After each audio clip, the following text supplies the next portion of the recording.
Sa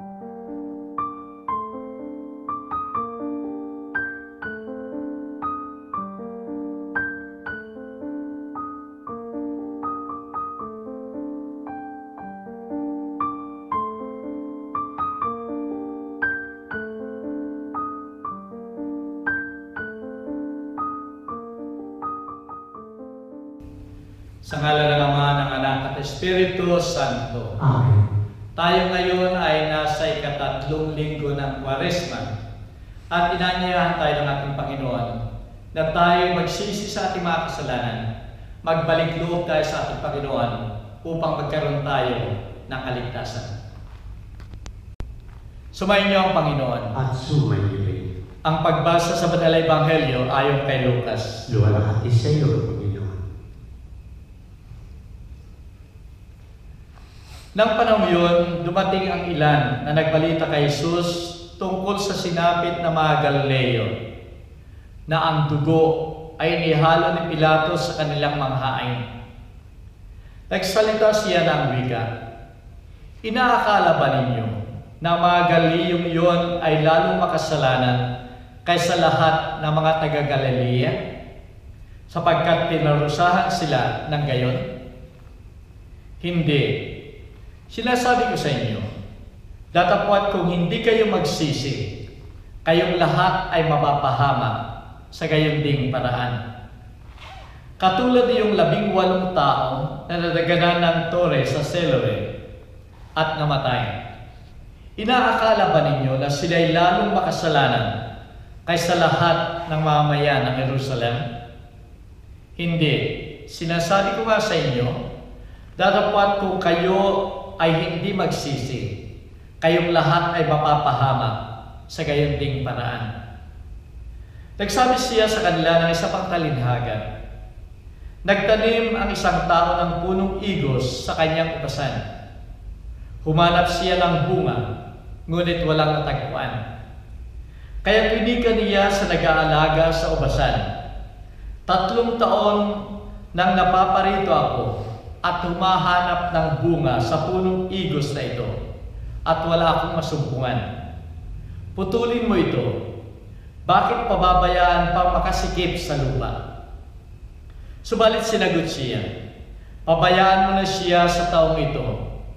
Huhukayin ko siya sa paligid at lalagyan ko ng pataba. Baka sakaling sa taong darating ay mamunga na. Kung hindi naman, ay ipaputol mo na." Ang salita ng Diyos. Purihin ka, O Kristo. Minamahal ko mga kapatid sa pananampalataya, si Tomas ay nakatira sa malapit sa dagat. At yung kanilang lugar ay laging dinadaanan ng bagyo. At kung minsan ay hindi niya alam na may bagyo nang dumarating. Kaya't nangarap siya sa pasimulapan na bumili ng barometer. Ito ay yung sumusukat at nagsasabi, nagbibigay ng warning kung may darating na bagyo sa isang lugar. Kaya't na makaipon si Tomas, ay pumunta siya sa bayan. At doon nga ay bumili siya ng barometer. Dali-dali siyang umuwi ng bahay. At pagdating niya sa bahay, sabi niya, ilalagay ko ito doon sa lagi kong nakikita. Kaya doon sa kanyang lounge nila, doon sa bahay, sa gitna ng bahay, ay inilagay niya, binitin niya agad yung barometer na yon. Subalit pagkabitin niya at gumana yung barometer, ay biglang nagbigay agad ng warning na may darating na isang napakalakas na bagyo. At dahil dito, pinaghahanda, pinalilikas si Tomas o kaya yung mga tao na naroon.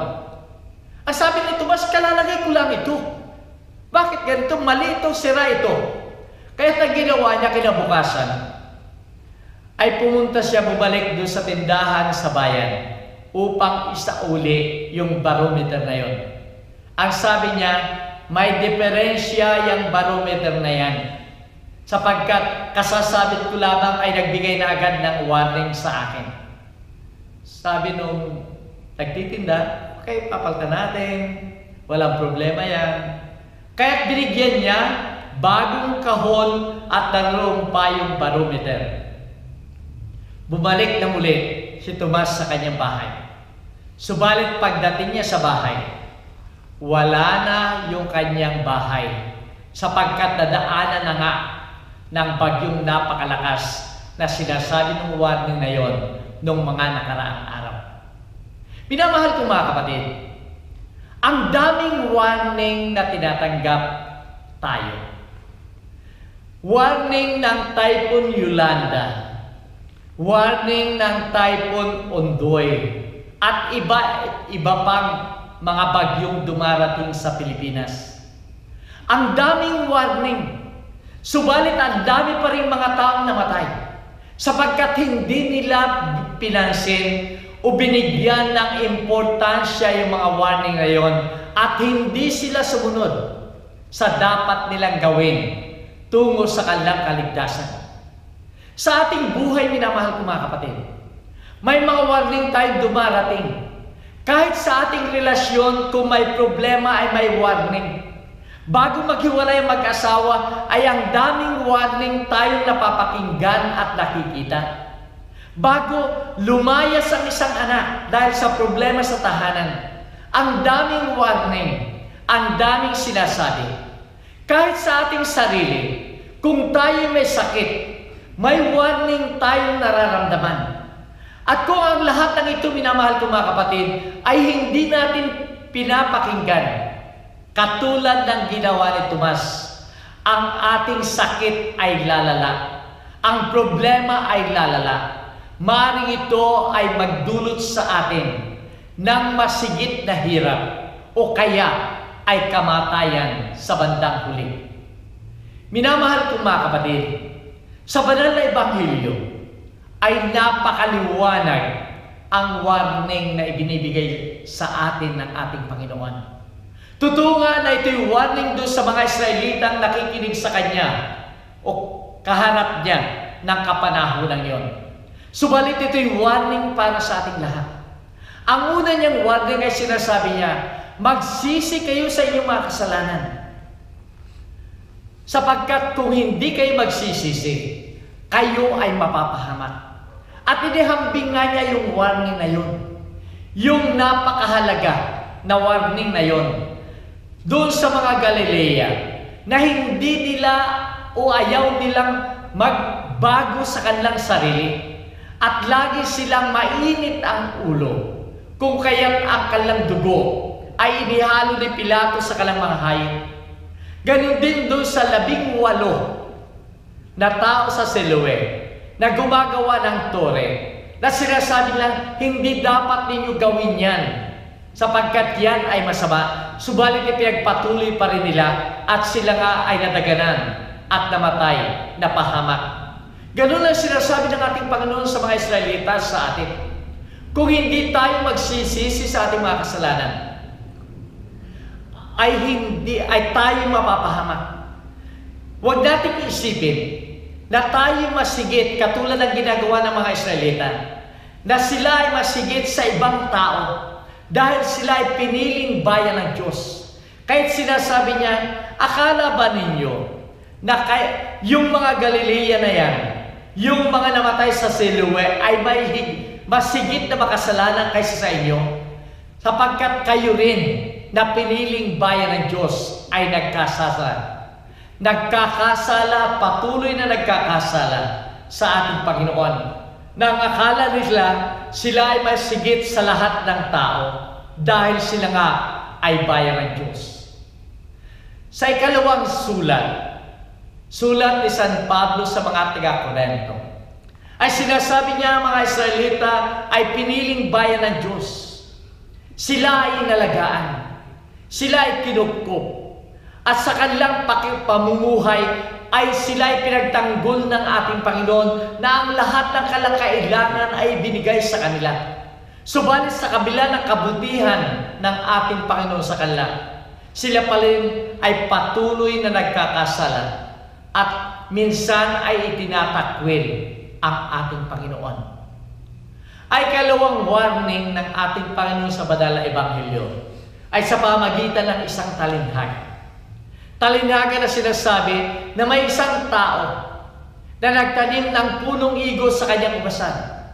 Subalit 3 taon na pababalik-balik ay wala siyang natagpuan na bunga.